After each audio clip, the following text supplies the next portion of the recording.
Who's leading us off? Me. All right. And we're back with another episode and a big announcement as well. Oh, huge announcement. Yeah. This is going to really rattle some people. You're going to be so confused by it. Yeah. They're going to be so confused. Yeah. It doesn't take much though. Yeah. But I have a fight. Let's go!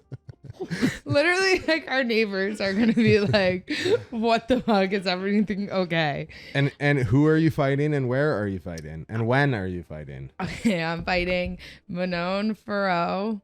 I think I'm pronouncing that right, aka the French chick, in Paris, France, September 3rd. So pretty close, like 7 weeks. Wow. Mm-hmm. So, how did this unfold? I thought she was fighting Andrade. Yes. So she was fighting Andrade.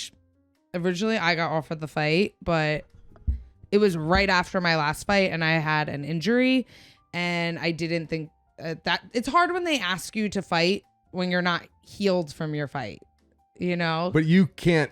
You do not have the ability to say no. So you're like, well, I'm kind of injured. So they just assume that you're going to take the fight. That's really what happened. Because you do not have the ability to say no. It like made me sick to my stomach. But like I got an MRI and like they're like, yeah, you have 3 herniated discs in your neck and a pinched nerve. And I'm like, yeah, but I don't really want to say it. I mean, but it always hurts. So like, I don't know. It, like, then the only time it doesn't hurt is when like a week after my fight when I rest. Right. But then I go to one light jujitsu class and it hurts. So it's just, I think it's just, they said I could get like an epidural in my neck and that freaked me out and I didn't want to do it. So I'll just stick with like PT. Actually, the new PT place I've been going, But you feel amazing. Yeah, I think that's helped. I mean, it hurts. Yeah. It's definitely messed up. up. So then when you hesitated without signing the contract, the show must go on. Yeah, and I understand that. So then I thought about it. I had like 2 or 3 weeks to rest. My neck was feeling good. And then I was like, I think I can get through it. I think it'll be fine. And then I was like, you know what? Like, I'll take the fight. And then that's when they were like, oh, well, we got Andrade to take the fight. So then I was like, oh, man, I waited too long.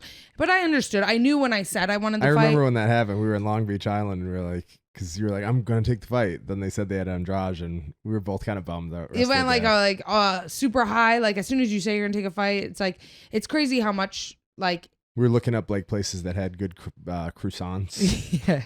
Yeah, that was our first mission. But then, but I knew when I said yes, I was like, a lot of time went by. There's a chance they got another opponent. I knew that was a chance, and then they did, and I was like, I was bummed, but whatever, it is what it is.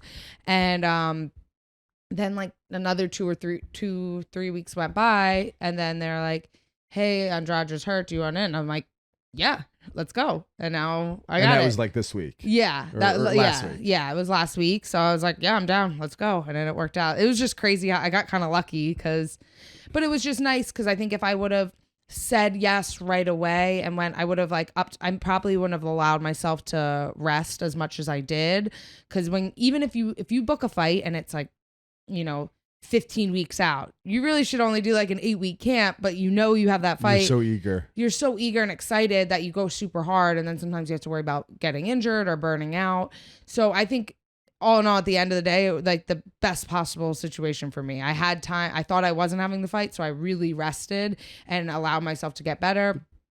And then, now I know it's go time and just back to full training.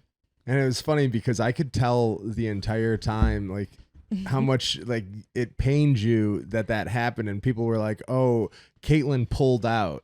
Like those things are like, you could say what you want. Oh, Caitlin's boring or Caitlin sucks, and you could take that with a grain of salt. But when they say Caitlin pulls out, that's like an attack on your like most badass quality. Like, that you don't pull out, you don't say no, you always say yes. So like those headlines, people would ask me, why did Caitlin pull out? Like, she didn't pull out. This is what happened.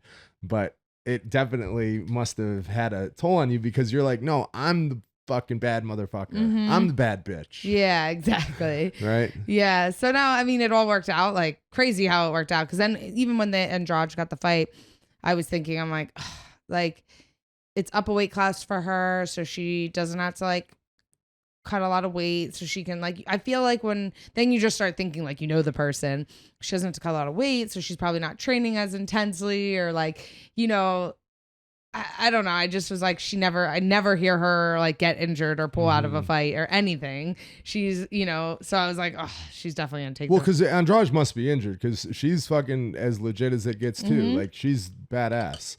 She's won at every level or every weight. Yeah. So she didn't just pull out. No. She must be injured, and that happens. It doesn't mean you're not tough. Yeah, exactly. It just happens. I love when like any fighter gets injured and pulls out of a fight. People are always like, they pulled out because they were scared. Yeah, like, Andrade is not scared of anyone. Yeah. Like, it's not really how it works. Fighters want to fight, like, because when you pull out, you don't get paid. Right. So but all in all, perfect. Things are not perfect. So 7 weeks, I'll be fighting in Paris.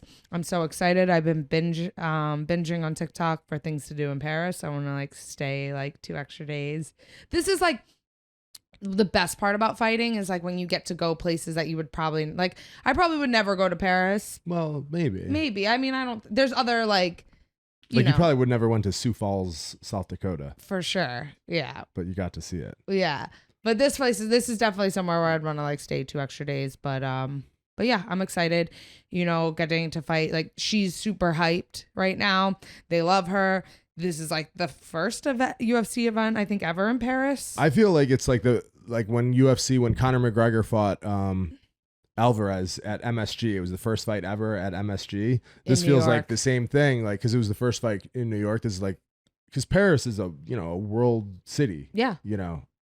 So if there's a UFC event there, I feel like it's going to be big. Yeah, I agree. Tons of media. It's going to be really special. And she's obviously from France, so it's kind of like people are like, "Oh, you're going into her home territory." I'm like, "Yeah, whatever. I don't really care about that." It's not like, It definitely is some people would think it could be a disadvantage. Yeah, like, but people say that a lot, but I also don't think I don't think I have a huge advantage in America. Like it's not, I don't have like that much love here.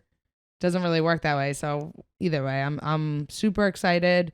I feel 100% and I'm already in camp. Love it.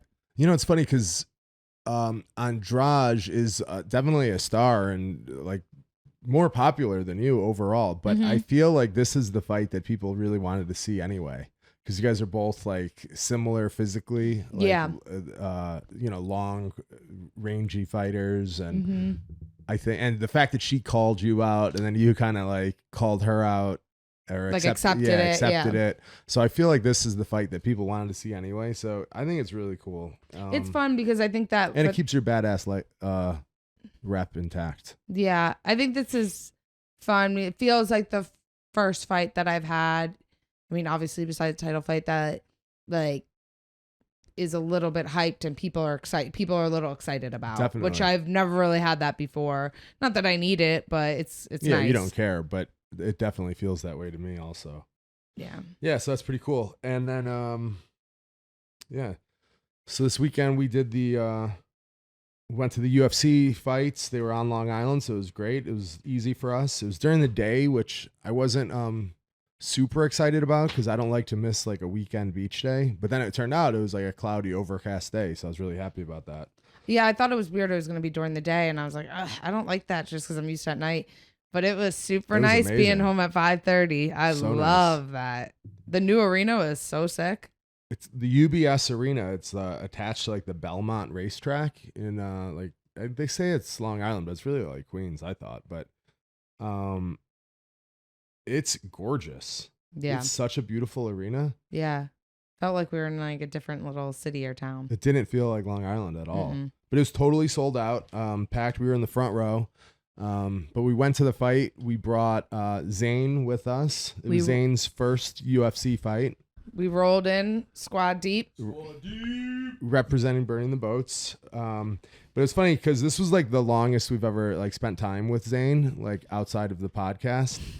And so we drove to the fights. It was me, Blonde Fighter, Zane, Sajara Eubanks, and Sajara's girlfriend. So we're driving to the fights, and there's something that there's like I took like an aggressive turn in the car, and a couple people like kind of like fell out of their seat a little bit. And then Caitlin said something like slow down, and then I said, relax, you're in the back seat, quit being such a pussy. Like the line, I had to replace a different word with pussy because the line in the movie Old School, and I just thought like that's a famous line. We're like, relax, you're in the back seat, quit being such a pussy. So I said that, and Zane was like, what's that? And I said, oh, it was from the movie Old School. He's like, what's Old School? I was like, you've never seen the movie Old School? He's like, no, I haven't seen a lot of old movies. And it just really put it in perspective for me, because like Old School I think of as like a new comedy, like, but it is 20 years old. It was made in 2003, but it was like the best, most funniest movie ever. Like people of my generation, like I went to the movie 2 different times to see it. It's the most quotable movie ever. Like Old School, that was the same time as like The Hangover, Wedding Crashers. Yeah, it was like Old School, Wedding Crashers, Hangover. But they don't really make comedies anymore, because you're not allowed. Like if you try to watch Old School now, you're like, oh my God, they can't believe they said that. Oh my God. With everything. But it was like the funniest movie ever. But so the way you think of Old School is like the way I thought of like Animal House. Yes. Which was made in like the 70s. So, or maybe 80s. But, I remember thinking, I was like, oh, it's kind of like dated, but it is definitely funny, but thinking it was like dated. So, but that's how you think of Old School. And it really made me feel like crazy old, but you still should watch it. I can't believe you haven't seen Old School. I have it on my list right now. There's so many shows you've told me to watch that I have to watch. This is like a real classic. You have to watch that movie. It's so good. More so than like Entourage? Well, Entourage is a full, like a commitment. You got to watch like 8 seasons. This is a movie, like an hour and a half movie. You should do this like tonight. You should do it tonight. Okay. I'm going to like quiz you on it. In the morning? Yeah. You should do that though. You definitely do your real schoolwork first. Yeah. But remember Inception? That was like only 10 years ago. Inception, yeah. With the dreams. Yeah. Yeah, with Leonardo DiCaprio. Yeah. I don't know that movie. Yeah, I know. You don't know Inception? I feel like I've heard. I don't know. Yeah, it's all right. What about it? No, but like that's like old now to like my little brother. Yeah. You know what I mean? Like, yeah. But this movie, like, it was. You were born in what year? 2001. That is so crazy. Like, no, of course you didn't see it. And I was thinking, like, what the fuck? How did you not see that? I was like, grow up. 20 years goes by. I blink felt the of an vibe eye. switch when I said I didn't see it. You're like, oh wait, maybe I shouldn't have said that. All of a sudden, I know that when people are like, what? And you're like, wait, I think I saw parts of it. Super funny. Yeah. But so we get to the fight. We're in the front row, and several people came up to us and said they were big fans of the podcast. That was I thought awesome. that was amazing.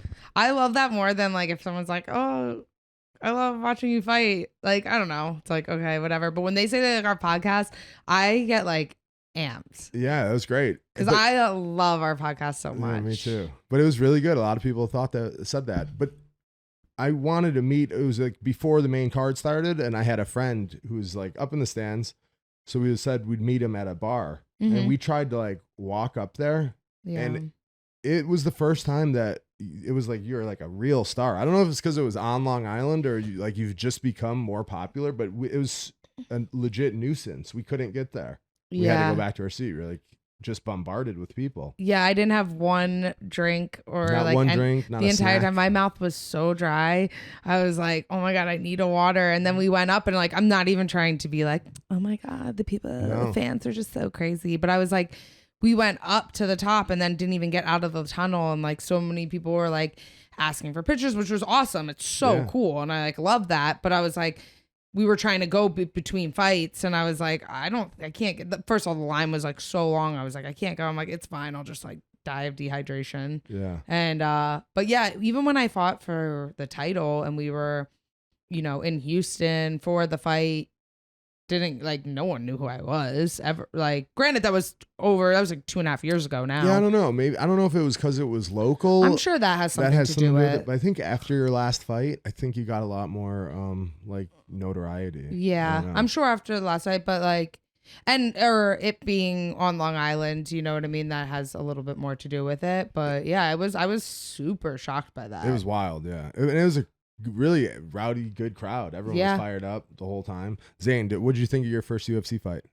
So I took an edible beforehand. Mm-hmm. So I like when we couldn't get that water, I was like, I was "Damn, struggling I'm so too." defeated.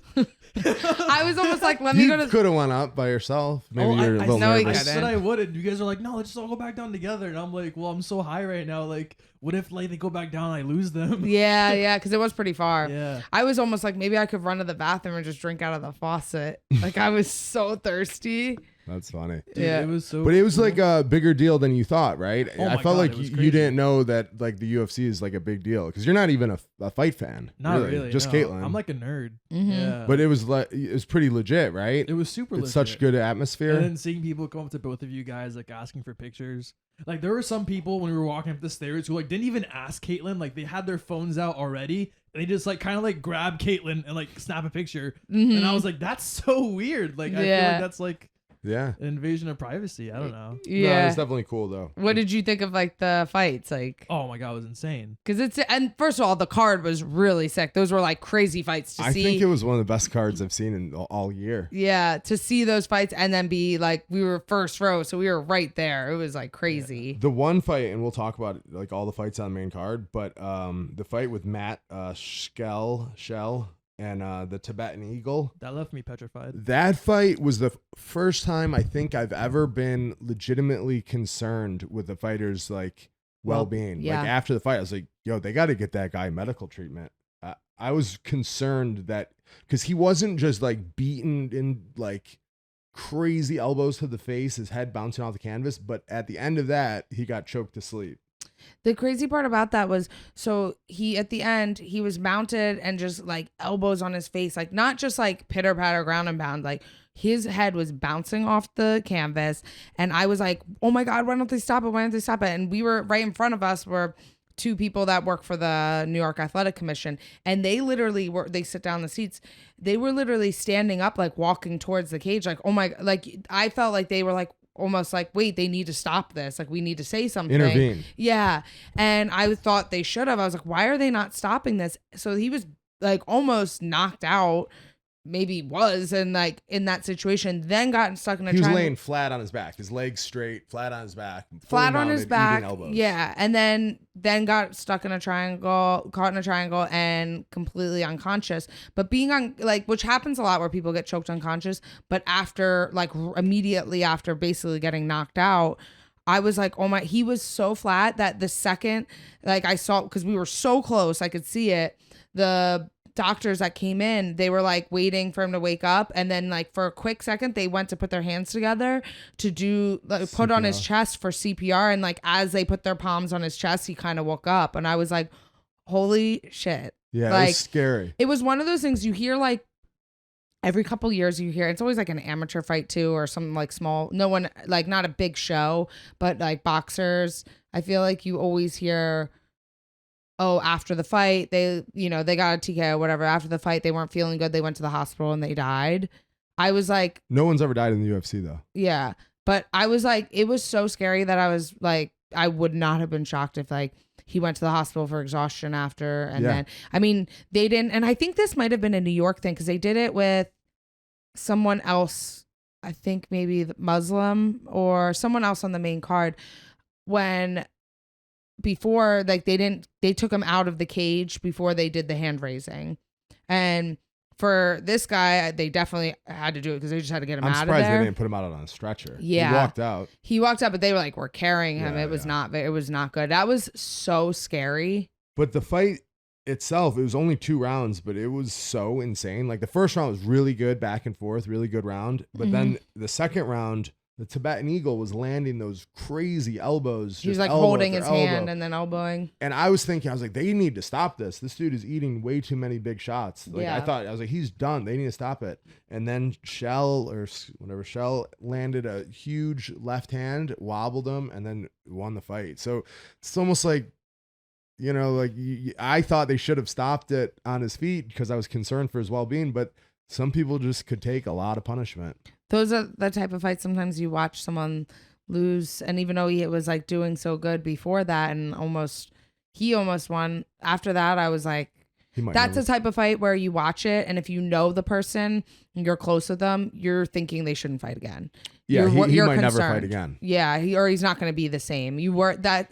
I never think about like It changes you. CTE and all that stuff. I don't really think about that stuff, but when I saw that, like that's the type of thing where you're like, maybe is it worth it? Should you do this? Like there has to be some long-term effects from that. You can't just. I mean, people get in car accidents and are never the same again. Like, But because it was just like three things. It was the beating, like the elbows to the face, extreme exhaustion, and get choked out. So those three things were like, man, like. He was in a bad way. Yeah. But luckily, he seems to be doing well. I saw you tweeted, like, I'll bounce back or whatever. yeah. But so that was pretty cool. But so that was kind of out of order. The first fight on the main card was Lauren Murphy and Miesha Tate. Lauren Murphy's not one of my favorite fighters, but she looked really good. I don't know if it was because Miesha is just, maybe a little past her prime, and 125 maybe not the right weight class because she looked kind of slower. She's always like, I always think that Misha's a little like her striking never looks like super good, but her grappling's is usually good. But Lauren Murphy's takedown defense looked great though. She did the overhook really well. She used the jab a lot better than she usually does, but she definitely fought well. Yeah, I just think like Miesha didn't look like she should be in there anymore. Like she looked like a veteran fighter that it's time to be done. Now maybe it was just a bad night. Right. Because her, she's had fights before, and it was okay. She didn't look like that in her last fight against Caitlin Vieira, who I think Caitlin Vieira is definitely better than Lauren Murphy. Maybe it could just be a style thing, but like I just think she looked so slow, and maybe it was like the cut to 120. Like people always think, oh, when I go down, I'm gonna be faster. Maybe it was that, or maybe she could have just had a bad night, or she could be like past her prime. I mean, she's been fighting for so long. She took 5 years off, had 2 kids, and then came back, which is already like, no matter what, that's incredible. She was big before Ronda though, because she was like well known. I mean, as well known as a female fighter could be back then, but she was like Ronda's first big fight. Yeah. And that was, I mean, that seems like it was, years ago. I mean, I knew of like Miesha Tate, Ronda Rousey before I had one MMA fight. Right. One amateur MMA fight. It's crazy. But then it was kind of funny because after the fight, Lauren Murphy was interviewed, and then she said she was going to screamed that she was going to be ringside in Paris on September 3rd and wanted the winner of Andrade and Ferro. But little did they know, I was just giggling on the side. BF was right there, cage side. It's me. Saying you don't want this again. No, she doesn't. But I mean, it's like an odd thing because Ferro's not like thinking, oh, if I beat Caitlin, I'll fight Lauren Murphy. Like, and if Ferro beats you, she's fighting for the belt. Right. If you beat her, I'm not thinking I'm fighting Lauren Murphy. You're not thinking I'm fighting Lauren Murphy. No, especially because I've already beat her. Like that was a weird thing to position herself. Like you're gonna travel to Paris to try to get that fight. Like, and first of all, just because if you want to go to Paris to see a fight, that's cool. But like to try to be like, I'm gonna sit cage side. I'm gonna be in Paris sitting cage side. Like I feel like she's just trying to make it a bigger deal than what it is. Like no one cares. Like, and you have to know like it might be a big deal to you, but no one else cares. Yeah, but like even like. Ferro's probably so excited to fight you because you're number one. Like if she beats you, I mean, unless they give a rematch to Santos, she's clearly fighting for the belt. If you beat her, when you beat her, it'll be 5 in a row against a very hyped opponent. I would think that you're fighting for the belt. Yeah, I would think that like definitely my last 2 opponents, if they would have won, they would have got a title shot. Yes. So. But who knows? I mean, yeah, it was just an odd call out, but good. But sometimes you got to do that. You got to try to that's what you got to do to try to hype things up. So maybe it would have worked. I don't know. No, but that's what I've always said. That's what needs to happen in the women's flyweight division. Like the third and fourth ranked fighter could headline a card. And I don't think it's quite there yet, but it's pretty close now. It's getting closer for sure. Yeah. I mean, this fight with Lauren and Miesha was a big fight, even though it wasn't guaranteed the winner would get. Like, I'm sure if Miesha would have won and had a good performance, that maybe they would have tried to give her for a title shot, but like it was still like it's cool to see the division growing so much that there are just like the men's divisions where there's fights that aren't the title fight that are being like hyped. Exactly. I love that when there's a huge fight in the division that isn't for like a number one contender, isn't for a championship, but it could be like a main event, like Sean Brady and Bilal Muhammad. They just signed. Like that's a main event type fight. Yeah, and they're ranked like 3rd and 5th. They're 5th. Or like the Armin and who did he just fight? Gamrot. Yeah, that. Yeah, they were. They have like 2 more fights. Well, they're ranked like 13th. Yeah, and they headlined a fight. Mm-hmm. But that's what needs to happen in the women's division, and I think it's definitely getting close compared to what it was 3 or 4 years ago. Oh my god, crazy! Well, the division's still only like 4 or 5 years old, maybe 4 years old. Yeah, that's not that long. No, but it's changed dramatically in the last couple of years. Mm-hmm. Really good, very good. Really, in the last like sport. year or two. Yeah, changed dramatically. Mm-hmm. It makes it exciting. So then we had Li Zhang Li and Muslim Silikov. That was a good fight. Yeah. I wasn't expecting much out of that, but Muslim was fun to watch because he's like a Dagestani, but not so much like a grappler. He's more like a Zabit, the spinning kicks and Zabit and Timur. Yeah.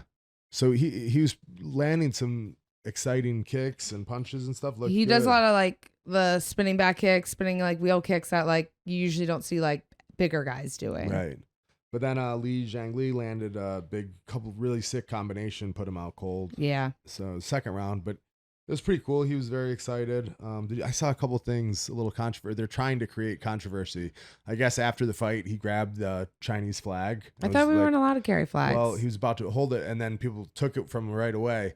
And there was a picture I saw in like, some article, clickbait article, and they're like, UFC doesn't allow Li Lan to hold the Chinese flag. They don't let you hold any flag. But they don't allow any, that you're not allowed to hold the American flag either, or the Russian flag, or the Brazilian flag. Flags aren't allowed. Yeah. But you never see, anything else. But because it was China, they're like, they won't allow them. And weren't people booing him? Yeah, they did boo him. That was weird. Yeah, I was kind of surprised because he fought a Russian, and right now, like, it's not like he fought an American or like a New Yorker. Right. But they did boo him. But I thought that, it's just, of course, they're just so clickbaity.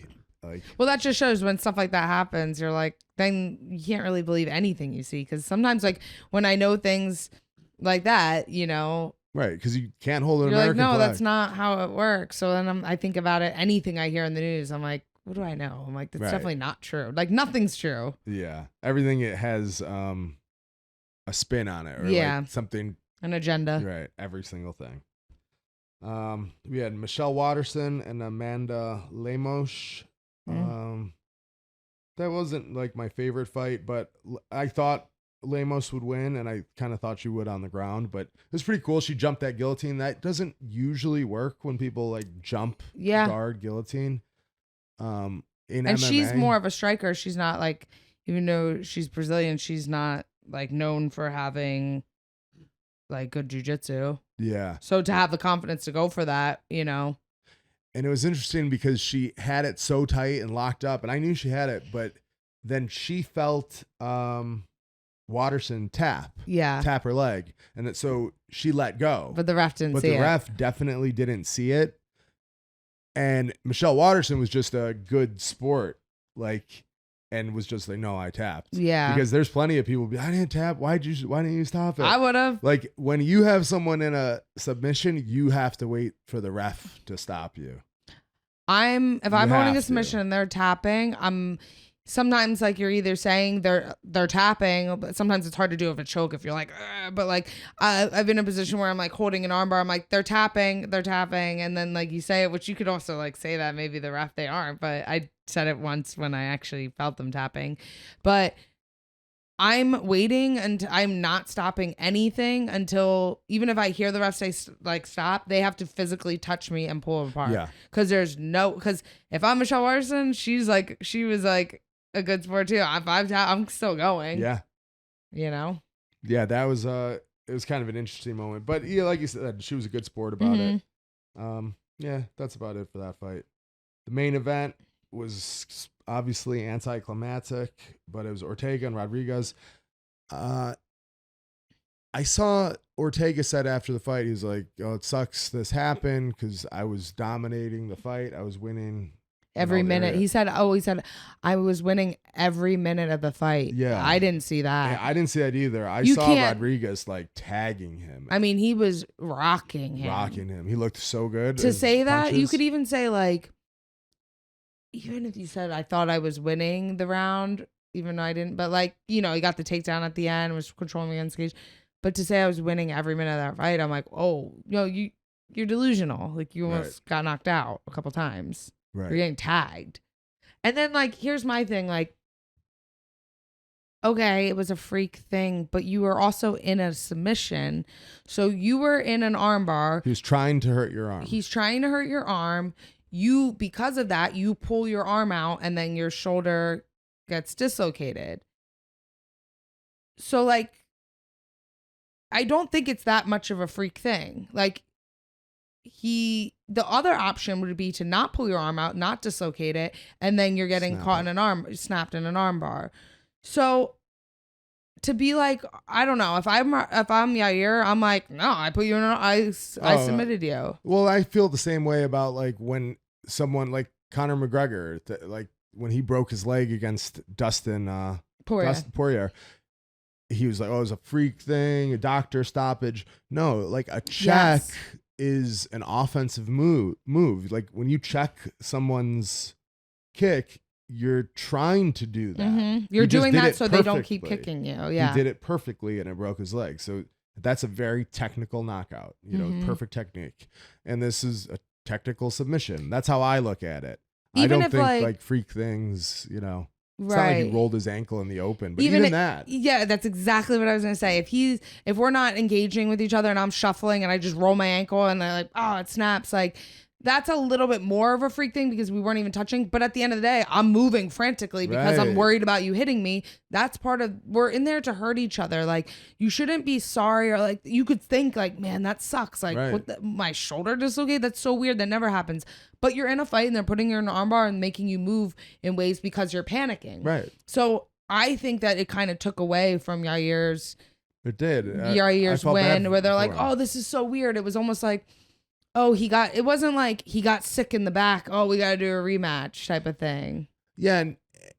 Or sometimes when people get poked in that, like an illegal shot is something different, It really did take away from this because the narrative right now should have been Yair Rodriguez stops Ortega. Yes. Because Volkanovski didn't even stop Ortega. Right. It was a 5-round war. Mm-hmm. So like it would give Yair like,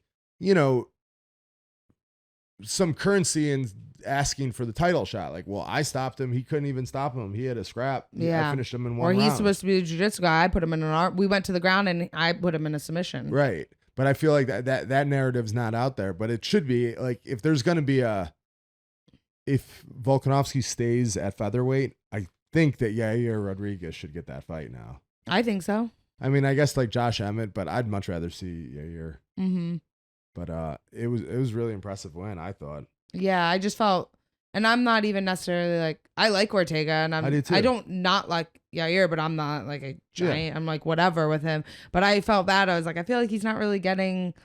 Like, it was like, oh, this is so weird. This happened. I was winning. You weren't winning, and then you got stuck in a. I don't know. Just it was. I felt like he didn't get the. I just feel like Yair didn't get the credit he deserved for that. No, he didn't. But he's so nice that he wouldn't even like argue it either. Yeah. Oh, the only other fight that I want to talk about, it was on the undercard. Our friend Bill Algeo, he had another big win. Yeah. He's got a lot of momentum right now. He hasn't had any easy fights in the UFC. Yeah, all pretty tough fights. And this was a good finish over Herbert Burns. Mm-hmm. I think he got a bonus, which is great. Playing matchmaker, I don't know if they train together. I don't think they do, but what makes a lot of sense to me, timing especially, is Bill Algeo and Shane Burgos. Shane Burgos is I think that was his last fight in his contract. Oh, they're gonna sign him. Yeah, Unless he wants to go. I saw. He somewhere said he's else. like, oh, I'm gonna see what other people say, but Yeah. But he said he wanted to be with the UFC. He'll probably get re-signed. I mean, he only does exciting fights. He's a fan. He's definitely a fan favorite. His Yeah. fight was great. Yeah, it was great. His grappling is so good. I didn't realize it was as good as. Yeah, I remember. So he's a Tiger Schulman's guy. I remember when I was younger, like very young. He's even younger than me. He would be at all the Naga tournaments, like at like 10 years old. Every tournament, he had like a mohawk and would do like he would always get like first place at all the Naga tournaments, doing all that. So I think like knew of him as a good grappler too. But I feel like all his fights are more. I mean, he obviously has amazing boxing skills and striking, but yeah, I knew that he had really, really good grappling. It's just you don't really see it in his fights. Yeah, but I think that fight would make a lot of sense. Yeah, I think Shane's probably ranked a little higher. I think he's top 15, but maybe not. Yeah, But still, it would be a really great fight. I'd love to see it. But yeah, he like also has a lot of momentum right now. I'm surprised he's not more popular. I went to his Instagram today, and I was like, oh, he probably got a lot more followers after that. And he doesn't have a following yet, but I think he's like really funny in his interviews. Yeah, he's like good looking guy. We should get him on the podcast. I feel like he should be more popular. Right now. We should definitely have him on. Yeah, definitely. The other event this weekend, we watched the was it Who's Number One? Is that what it's called? Yep. Yeah, Who's Number One on Flow Wrestling, Flow Grappling. There's a ton of good matches. The one guy, Big Dan, Jiu-Jitsu Giant, I think he's super impressive. Mm-hmm. You started training with him at Henso's when he was like would only come when he had off from school. Yeah, he's like 15 or 16 years old, and I was like, oh my god, this dude's gonna be so good. Yeah, and he definitely is. He's really technical for a 300-pound 7-footer. Yeah, crazy. But your boy, Zane's boy, Tate, looked great. My boy Tate. Isn't that your boy? Tate's not my boy. Oh, you like him? About him. Fabian's my boy. Wait, did Tate go against Fabian? No, I don't think Taco. Oh, Andrew Tate. Yeah. Yeah. You always say how good he looked is. Good. Yeah, he's really good. Yeah. I always say your boy because that's how I know of him from you but I only know any jiu-jitsu people from you telling me about him. Yeah, so I'm not going to get into any of the matches, but I was really excited to watch Gordon's match because obviously Gordon's one of our good friends. I was really excited to watch him. But the match before it, Gordon's was a no-limit match. The match before it was Isaac Michelle versus Kyle Chambers, two high-level guys. It was over 2 hours. I fell asleep, so then I couldn't watch Gordon's till the next day, which sucks because, it's fun to watch live. Here's my thing. No one wants, and I'm saying this as like maybe jiu-jitsu people, maybe I'm just not hardcore enough jiu-jitsu, but from a watching standpoint, no one wants to watch No Time Limit. It's so boring. It's so stupid. And I didn't even watch it, but they took a break to rehydrate. 2 breaks.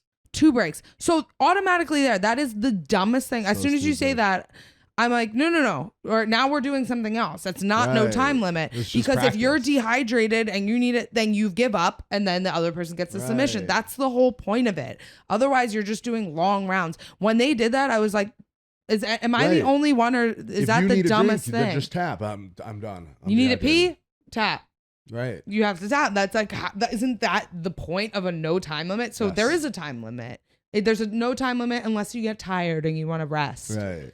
I was like, of course you're tired. I mean, that makes no sense. But then just give up a submission. That makes no sense. It's so stupid. But even the regular matches were 15 minutes, and I was like, okay, they could be 10 minutes, because 15 minutes. I mean, just from from watching it, it's too long. No time limit should never exist. Never. It's not cool. It makes it impossible to be a real sport. Like, if you watch a basketball game, you never see, it's always, 4 12-minute quarters. You never see we're going to do 4 1-hour quarters. You don't do it. It's no matter where you are, any country in the world, the rules are the same. And that's why it's a real sport. You watch it. Same with wrestling. Same, no time limit is just so stupid. I love what Chael Sonnen says about this, because you said, I'm not a diehard jiu-jitsu person. I don't want to watch it. He says, he even says 25 minutes for an MMA fight. He's like, 25 minutes is too long. It's like, I love eating chocolate cake, but I don't want to eat chocolate cake for 25 minutes either. Yeah. And that's how I feel. I love jiu-jitsu, but anything more than 15 minutes, I cannot watch. I feel that every match should be at the most 15 minutes. Even 15 minutes, I think 10 minutes is a sweet spot. 10 minutes is ideal, but I get it. Because 15 minutes to 10 minutes, you're taking off the first 5 minutes and then going. And then second 5 minutes is a little bit more. Then the last 5 minutes, they go hard. And you're like, dude, just go hard. Like, go make it shorter and go harder. And then whoever, that's where mental toughness comes in.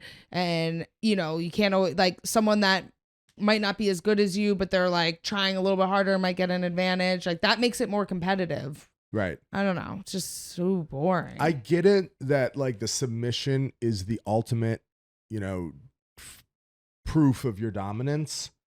But if you're going to call it like a sport and like think of it as like, you know, a spectator sport, you have to have a time limit.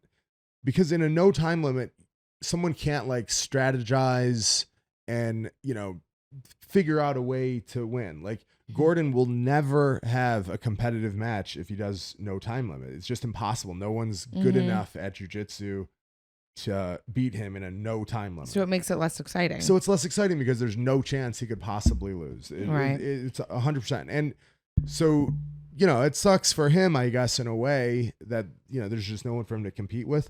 But if you did 10-minute matches, you could, I don't think anyone could, but it might be a little bit more exciting. There'd be a possibility that someone can stall for the entire time, do anti-jiu-jitsu, not engage in anything, and then, you know, sneak a takedown at the end, or, you know, there could be a way to do it. Right. I don't think anyone could do that either. But that there's a little bit more of a chance, so it makes it more exciting to tune in and watch. Right, and then you'd see like some urgency. But Gordon's just so much better than everyone. Like, that's like the second best guy, and it was just like a joke.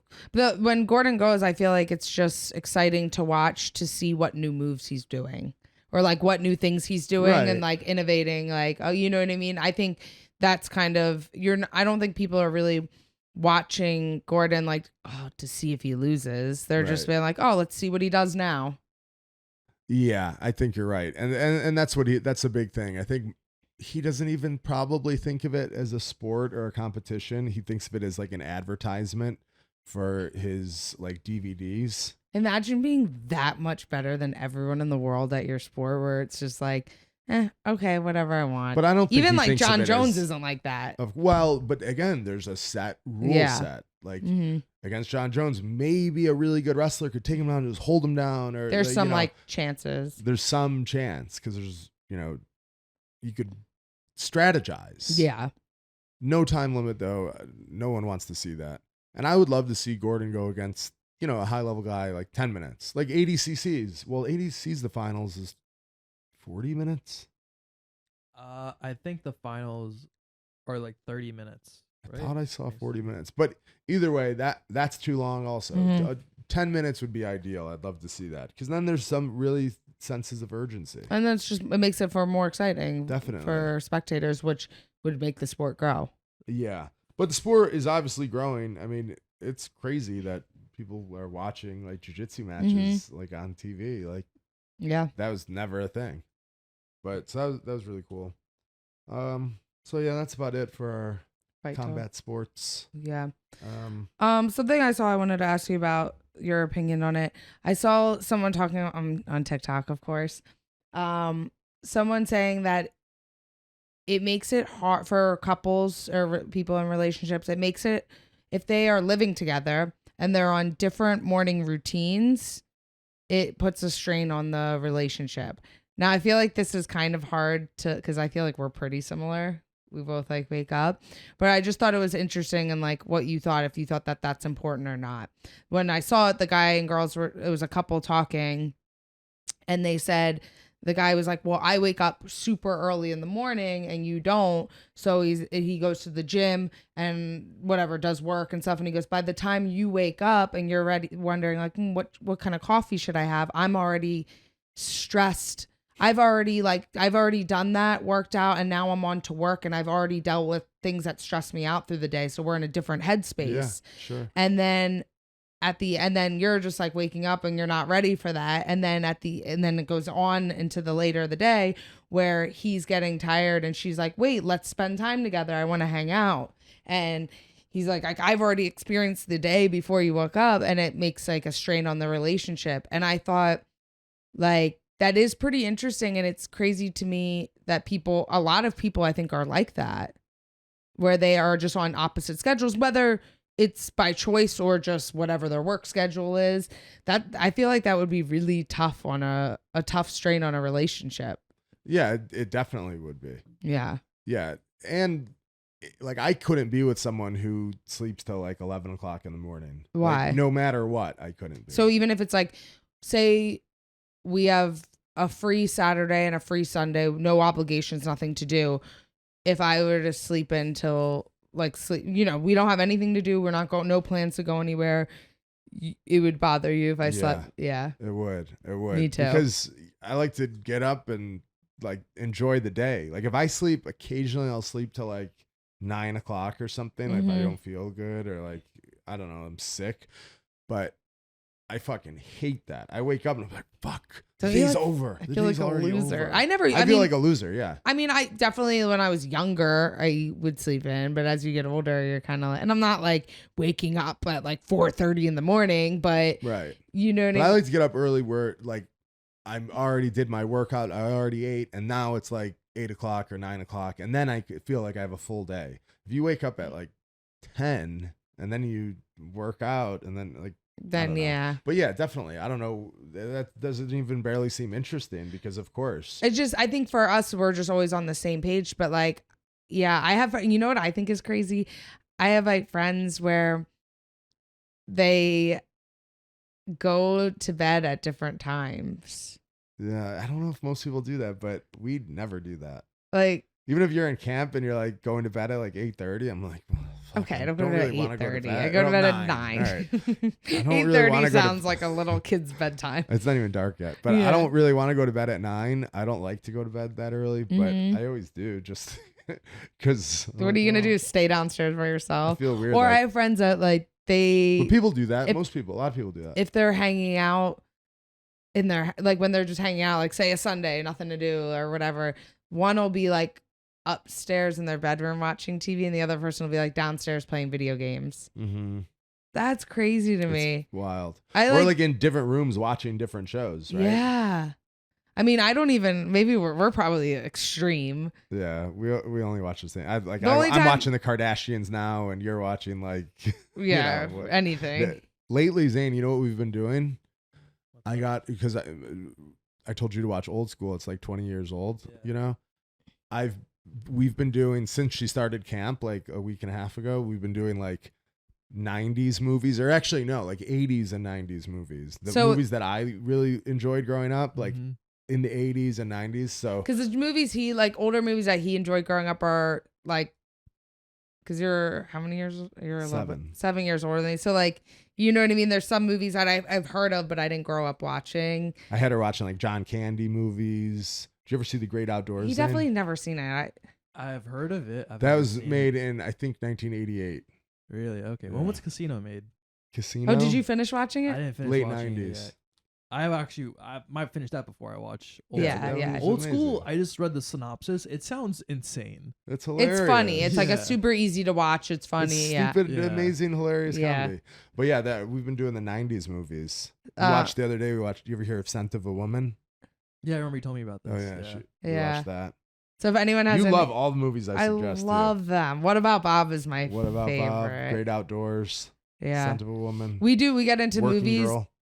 We get into movies, and usually around Christmas time, like I do a thing where we started it. We always watch like Christmas movies. I'm like diehard Christmas person, but like usually in December, whenever we watch Christmas movies, and last year I started writing them down. So, and I think I was like, ooh, I'm going to write down the titles I had in my notes on my phone. I think we watched like 27 Christmas movies last season. So then it's fun. I'm like to try to add more, but we usually watch same ones over again. But now we're kind of doing it with older, like 90s, 80s movies. I love recommending them for you. I love it. That's one thing about me. I love a movie night. Yeah, you do. That's what's cool about when you're in camp, because then we don't really do anything, so you just stay in and watch movies. I loved putting a movie on and like turning the lights off, getting in like a cozy spot on the couch, like not just where you would sit and watch TV, like kind of lay out the pillows. I have my water down there. I might have a tea. And then, I just love getting like a solid movie night. Yeah, you really do. It's like, so I would love going to the movies, but you hate going to the movies. So I really don't go anymore. Favorite. I hate going to movies too. Yeah, it's not my favorite thing to do. But I don't hate it. But I haven't been to a movie in years though. Before we lived together, and like before we lived together, I would go to the movies by myself. Really? Yeah, I would always go to the movies by myself. If I had like I've never done that. between sessions, I was like, oh, there's a movie. What movies are out? I'm like, oh, I kind of want to see this, and I would go to the movies by myself. I love going to the movies. I only did that once, and I felt so sad when I went. I tell people, and they say that they're like, that's so depressed. They're like, that's so depressing. I'm like, no, I just want to go see the movie. I like any movie you see in the theaters is always like a little bit better than just seeing it at home. Yeah. I love like getting like popcorn, getting a drink, or bringing your own snacks and like I like the popcorn and putting the Raisinets in the popcorn. Oh yeah, you do that. That's a move. You know that move, Zane? Do you do that? No. You get the popcorn and you dump the Raisinets in the popcorn. Well, I don't get popcorn now. I get like the real food that they have now. What do you get? I don't think that's good. They have like dine-in food now. Oh, like you get like chicken fingers. Nachos. I'm just like having a time of my life. You get like chicken fingers. Yeah. I feel like they'd be gross. No.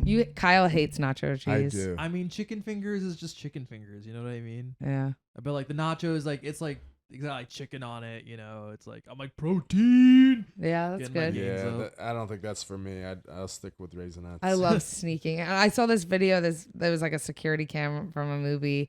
I saw this today actually, and the lady went up to you know how some of them you can put the butter on your coffee the butter on your popcorn yourself. She went and put it on her hands and was rubbing it on her face. Stop it!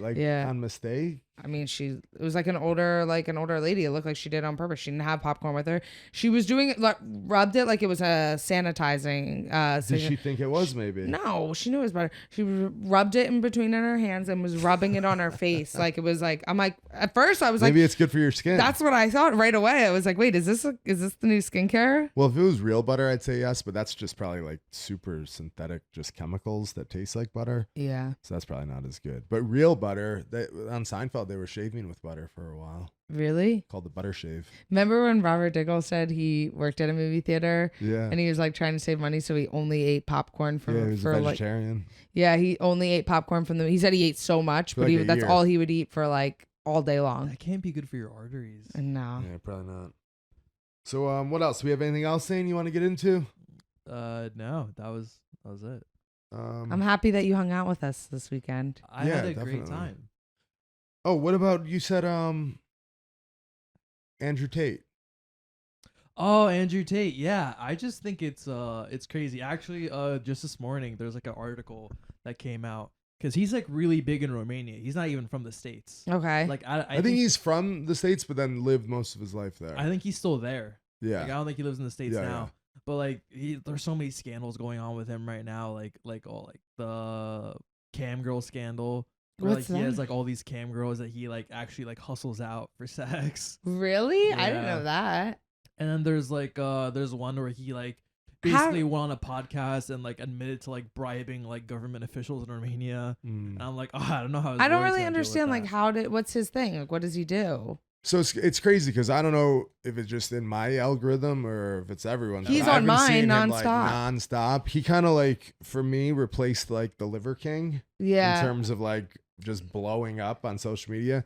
But I know he's controversial, but I have to say I agree with almost everything he says. He's just very honest. Everything. Not everything, but a great deal of it. Yeah. And his way of explaining things is great. He's a really good speaker. I like him, but he actually was a legitimate kickboxer.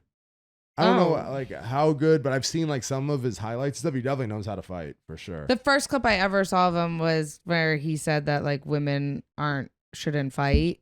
Right. So obviously I'm like, okay, like what do you care? It's a sport. Like you're gonna say like a woman shouldn't do a sport. No one's saying they should fight men. Right. That's kind of like that's some fair. Women could definitely fight. Obviously. Well, of course, yeah. But and I'm sure there's women that could fuck him up too. Mm-hmm. Like so that was the first thing I've ever heard him say is that like women are incapable of fighting, and I So right off the bat, the first thing I heard, I'm like, he's kind of lame. Now, that's not even me being biased. It just doesn't make sense. He's real honest about some things, like some inequality stuff and like financial stuff. He's very honest about, like, you know, the way people should act, and I don't know how they should, you know, look at money and how they should look at their relationships. Well, I agree with a lot of the things he says, but he's definitely controversial. Well, I know he says, like, I've seen stuff where he says like basically he thinks that like women should stay home and the men should be they don't need to be there to parent all the time. They need like the kids. It's good for kids to seeing that.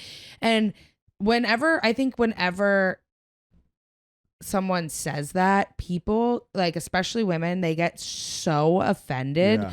But the whole point is that's their opinion and that's their way. They want to live their life, and they're not saying that women should invite. They're just saying like, I don't understand why women get so offended by that. I also don't understand why women get offended when women want to stay at home and take care of kids.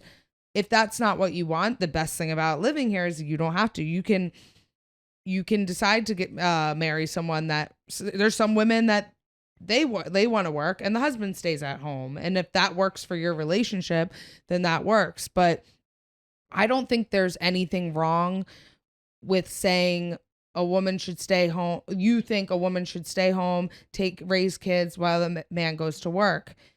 But it's almost like nowadays people are afraid to say that because it's like, you're sexist. No, that's just what they want. So they should find someone that is on that same wavelength because that's how they think they should raise their kids.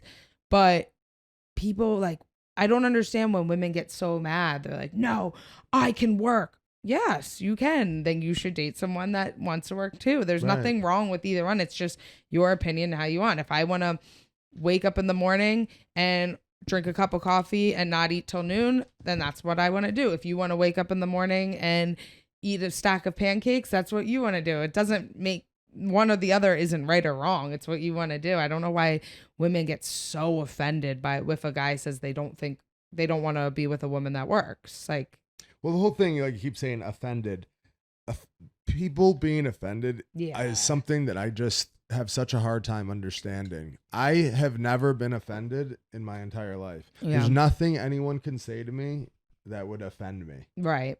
There really isn't. There's nothing someone could say. Have you ever been offended? Offended? Yeah. Not really, no. Like, it's kind of hard to get offended.